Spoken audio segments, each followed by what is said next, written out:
Hello everyone, আজকে তোমাদের সাথে শেয়ার করবো পানির পরাঠা। তো অনেকে অনেক রকম পরাঠা খেয়েছো, কিন্তু এটা একবার খেয়ে দেখো, আশা করছি সকলের খুব ভালো লাগবে। দেখো পনিরগুলোকে গ্রেট করে নিচ্ছি।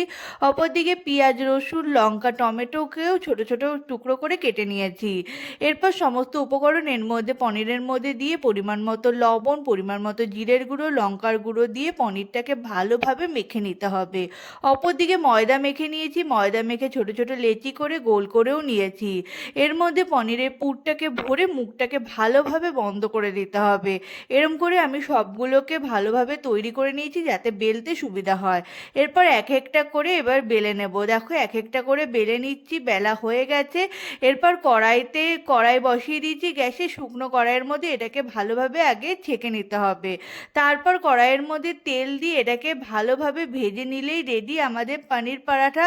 তোমরা বাড়িতে একবার ট্রাই করে খেয়ে দেখো, খুবই ভালো লাগবে।